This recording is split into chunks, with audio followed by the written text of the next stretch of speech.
Something we are all vulnerable to as therapists can be moving too fast with our clients or moving too slow with our clients, which can lead to less than ideal outcomes. This is something that can be difficult to balance because we want to be as helpful and effective as possible and help our clients move through the work as easily and effortlessly as we can. And at the same time, we can also sometimes be diving in so deeply in ways that are not always useful for people or that don't always make sense for them, which can slow the work down and create a different kind of frustration. So, on today's episode of Love, Happiness, and Success for Therapists, we're going to be tackling this really common issue in the spirit of, how to be a better therapist. This is one of the things we all need to have visibility into and self-awareness around so that we can manage the speed, the pace of our work with our clients in order to help it be successful for them and satisfying for us. And that's what we're talking about today. So I'm so glad you're here and welcome to the show. If this is your first time, I'm Dr. Lisa Marie Bobby. I'm the founder of Growing Self Counseling and Coaching. I myself am a licensed marriage and family therapist.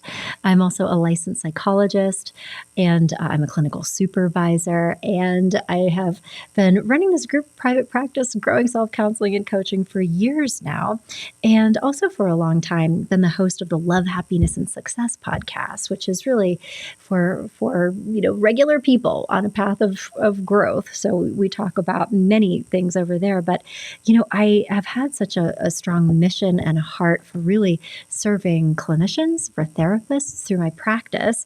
And so much of my time is devoted to supporting their growth and well-being, professional development, personal development, self-of-therapist stuff. I love it. And it occurred to me a while ago, why am I not doing a podcast for therapists? So here I am with you and for you. And every single week we are talking about the unique challenges and growth opportunities, but also the amazing rewards that can be found in our shared profession. And this podcast is all about supporting you as a therapist in terms of your emotional well-being, personal well-being, professional well-being, so that you can reclaim your joy and love what you do because you deserve that. And you're doing amazing work in the world. So you deserve support. And that's why we're here. And so I really wanted to talk about our topic today around the pace of therapy and how to know if we're going too slow or too fast with our clients, because this is a really common issue that I frequently see colleagues, in consultation groups or just one-on-one consultation, or certainly in clinical supervision. It's a thing. And what I've found over the years is that many times we don't even realize we're doing it on either side, but our clients get stuck and we don't get visibility into why. I recorded an episode last time around why clients get stuck, and we explored different facets of this. But I really wanted to talk about moving too fast or too slow as its own separate thing, because that can also be a really significant contributor to why the work can sometimes feel harder than it should. So whether you're a seasoned therapist or just starting out in your career, this episode is packed with all kinds of insights and practical advice to help you navigate this delicate balance of pushing enough, challenging enough, and supporting growth without going overboard and without becoming so insight-oriented, depth-oriented, slow, in a way that your client doesn't want or need, that can also be a barrier to doing good work. So let's dive right in. So, as we all know, as therapists, our primary goal is to create a supportive and transformative space for our clients. And we want to be catalysts for change, right? I think that therapists, just as a I don't know, we don't want to stereotype all of us in one clump. And in my experience, seems like just are loving, compassionate, caring people who also have a very strong sense of responsibility, right? We understand that clients are trusting us to support their growth and development. And we want to do that. We want to be that for them. And so, we are here to guide them through their struggles and help them find their path to healing and growth. And sometimes, in our eagerness to help, our desire to see them succeed, it can lead us to inadvertently and even unconsciously rushing the process. And that's where we need to pause and reflect. So, the top signs that you could be pushing your clients too fast can be subtle, but they're really crucial to recognize. For instance, if you feel pressure to create change, this is self-therapist stuff, but if you doubt your abilities as a therapist, if there's like a certain insecurity there, which is very common, I think an expected developmental stage that we all go through as counselors, right? But if we have those anxieties and also sometimes witnessing our clients in pain, any of these things can be emotional triggers in us that makes us go into fix it mode. We want to fix it. And so we start moving too fast. We start pushing too hard. But it's really important to remember that real growth is a process and it takes time. The other thing that can lead us to rush that's related here is also can be related to our own feelings and our own needs. And this is getting into deep self-therapist territory, but it needs to be said out loud that if we are basing our feelings of self-worth or self-esteem on doing a good job, which many conscientious type A gold star people do, which is often, the cohort coming out of counseling school, we can subconsciously desire our clients to be making progress in a way that validates our own self-concept, our own self-esteem, our own feelings of self-worth. This isn't a bad thing. I think everybody on some level does that. You put so much into this career and wanting affirmation. Yes, I'm good at this is absolutely understandable.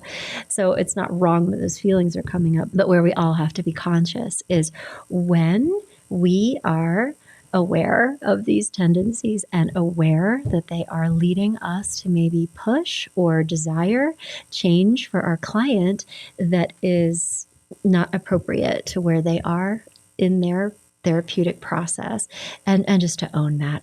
This is the reason why we need a strong professional support group around us to help us shine a light, in an emotionally safe and compassionate way, give visibility into whether or not our stuff is kind of coming into this equation so that we can say, yes, I really like to do a good job and I need to slow down because this isn't about me, right?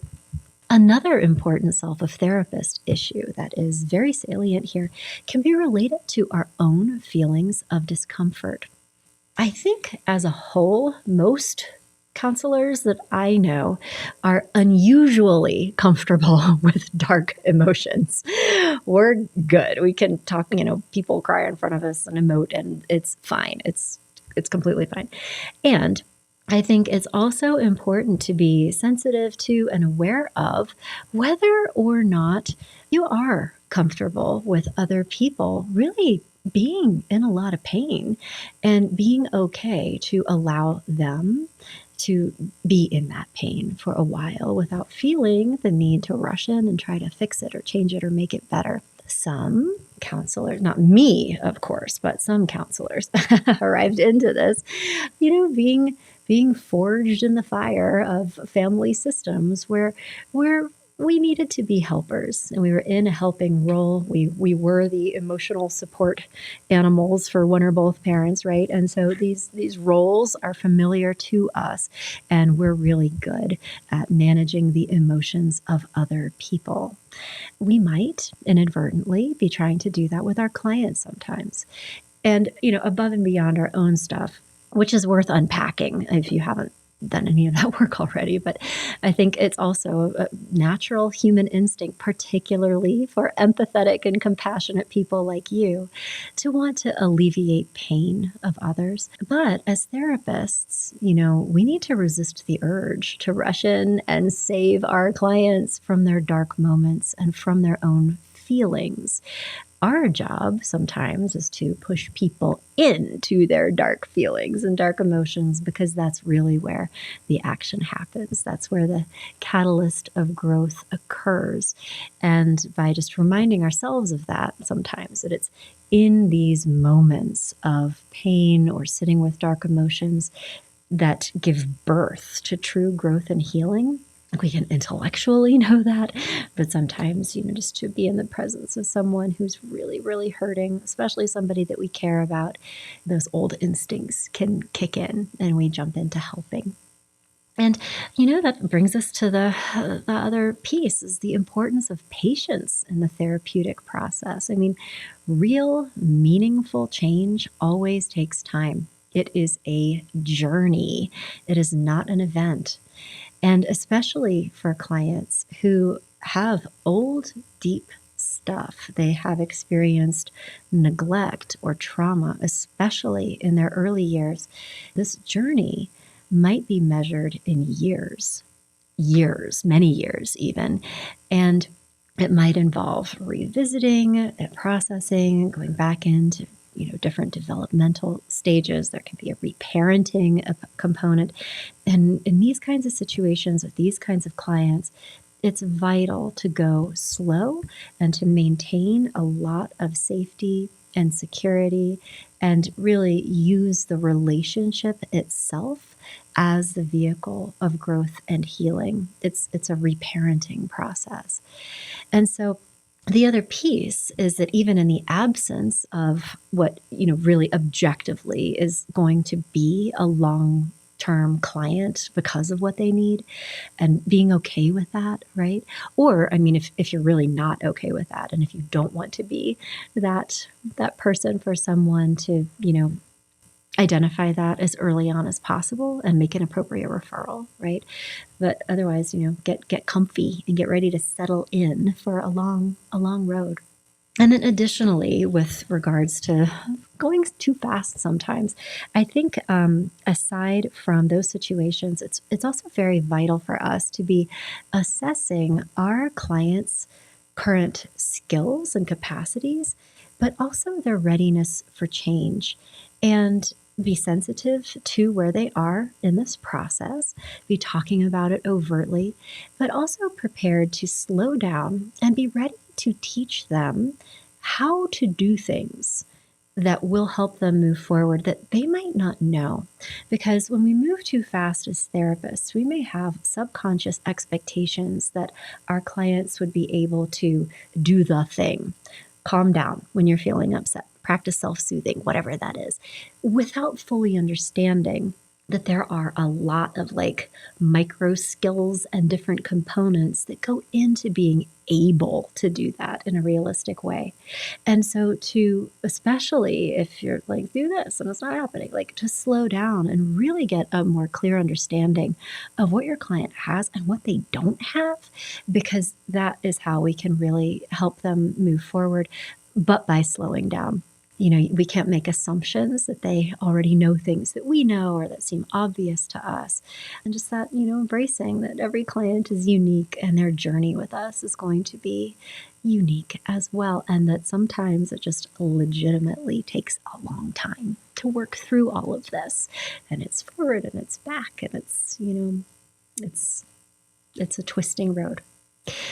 So Signs that you might be moving too fast. So we talked about signs, things coming up in you that could contribute to moving too fast, but other things that you might see in the work. If you have clients that are consistently failing to follow through with like homework assignments or to-dos outside of the therapy room, it's time to reassess. It could be a sign that they're not ready for the pace you set. They are in a, insight oriented self-awareness phase. And if you're pushing them to like be, like, okay, now what? And it's not working, that could work. If they seem to not be making connections or also like sometimes withdrawing from the work itself, these are all opportunities for you to back up, reassess, find out what's really going on, what your client needs, and then, move more slowly going forward. Now, of course, there's also a flip side, is that in addition to going too fast, it can also be easy to fall into patterns where we are moving too slow for our clients, which can be just as detrimental to them as moving too fast. It can lead to frustration, stagnation, this feeling of being stuck, the time, the energy at the expense. And this can be particularly true for high functioning people, high functioning clients who are really eager to come in and make changes and move forward in their lives. And what sometimes this can be attached to, going back to these self-therapist issues, and I have definitely, I think, done this. It goes back to these like self-awareness pieces. I'm a learner. I'm curious. I'm interested in people. I want to know all the details and I want to understand what makes people tick, and I want to hear all the stories. And I think for me, being able to help people connect the dots and gain insight and self-awareness into themselves, it feels very gratifying. But I think also there have been points in my career with some clients where, because it's interesting for me and because I value insight-oriented work, or, have a fondness for experiential work and throw in some psychodynamic stuff in there, I could probably spend a lot of time talking about histories and family of origin experiences and old stuff that might not always be that interesting or relevant feeling to my clients. So I need to be aware of that and be really actively checking with my clients around, what do they need? What do they want? And certainly, if there is a basis from going deep in and getting more information, that can be really important.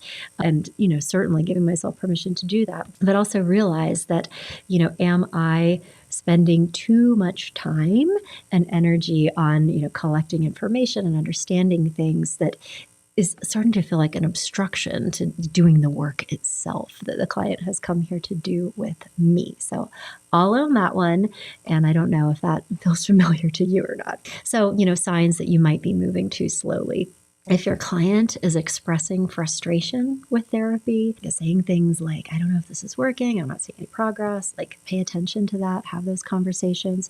Or if you find yourself constantly bringing the conversation back to early life experiences or focusing solely on insight-oriented work or like history or assessment gathering, it might be time to reassess your approach and say, okay, I probably know enough to be helpful to this person in moving forward in a way that's meaningful to them. And then I will also say that another reason why this moving too slow thing can happen is if you are a therapist who practices slow, insight-oriented, psychodynamic, experiential, attachment-based forms of psychotherapy, who generally works with longer-term clients who have deeper trauma or abuse or neglect or attachment injury backgrounds. Like, this is long work.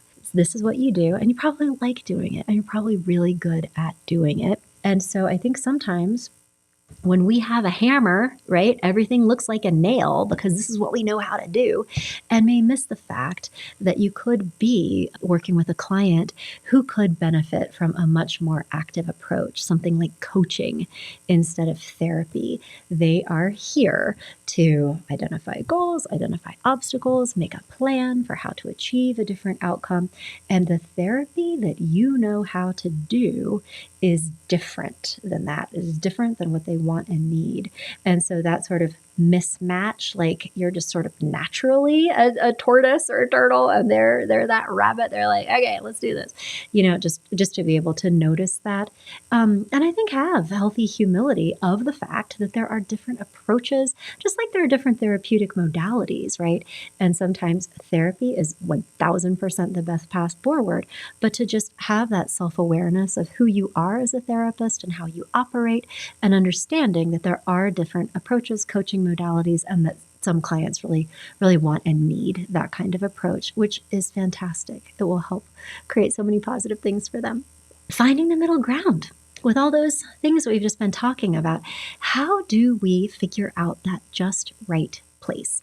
I think that it always begins with having open and honest conversations with our clients about, first of all, coming into it, their hopes for this, their expectations, what they imagine it'll be, what they want to get out of this, to identify from the beginning, is this a therapy client? Are we going to be doing mental health treatment? Are we doing healing? Or is this person here to create changes and better outcomes? In which case, they might be a coaching client. But so if you can define that right off the bat, it's going to create a lot of clarity for both of you. But from that point, asking if they have previous experiences in personal growth work, what works for them.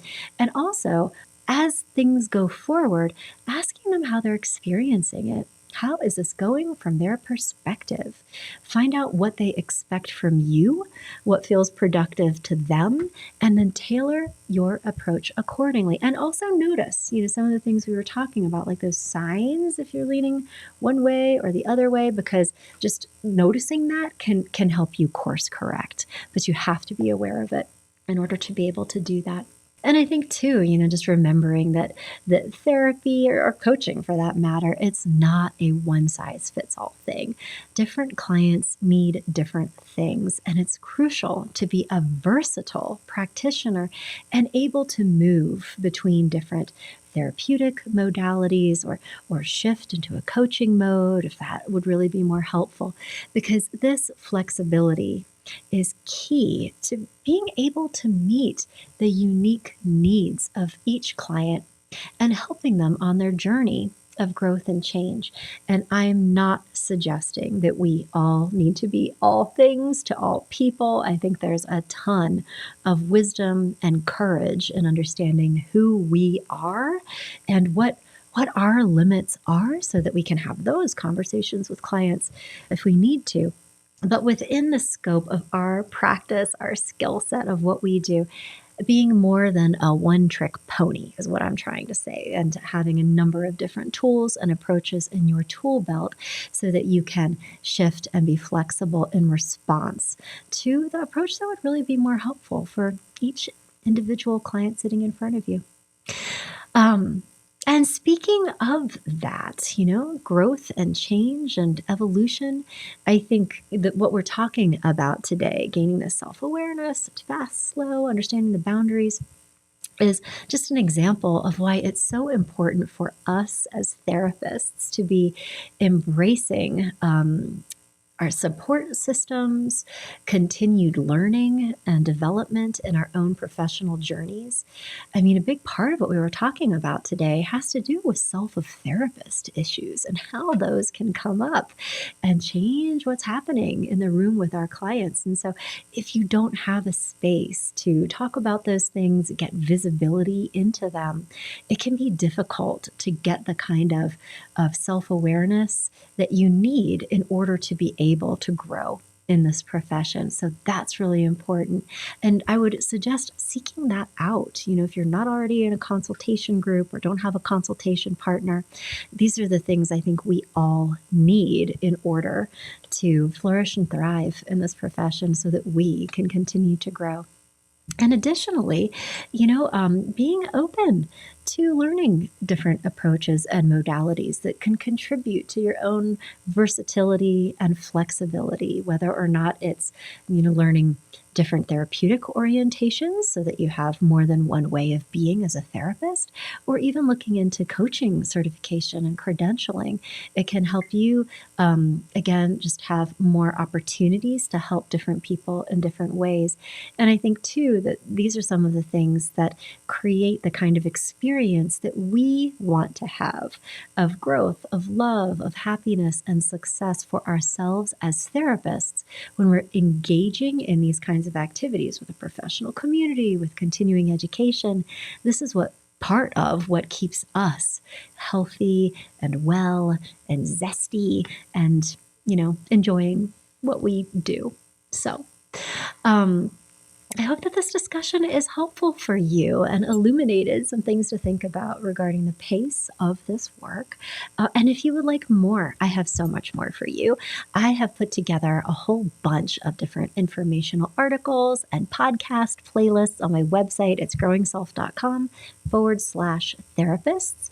And there you'll also be able to find an assessment that I put together for you, how to flourish and thrive as a therapist. So it's a bunch of questions, and when you take it, it will give you some visibility into your own growth areas as a therapist so that you have some information and insight and guidance for yourself. You spend so much time and energy giving that to other people. Like, hey, you need some of that too. So it gives you a reflective opportunity to think about what you need, maybe what you already have, and what's worth building into your world and your life and your professional experience so that you can love this. You deserve to love what you do. And I am here to help you. And I will be back next week with another episode of Love, Happiness, and Success for Therapists. But in the meantime, thank you so much for tuning in. Oh, and if you want to join the conversation, you can jump into the comments at growingself.com in the therapist section, or you can find us on Instagram, Facebook, LinkedIn. Look for growing_self on Instagram. I believe it's just Growing Self on Facebook, and then certainly on LinkedIn. So join the conversation. Okay, see you next time.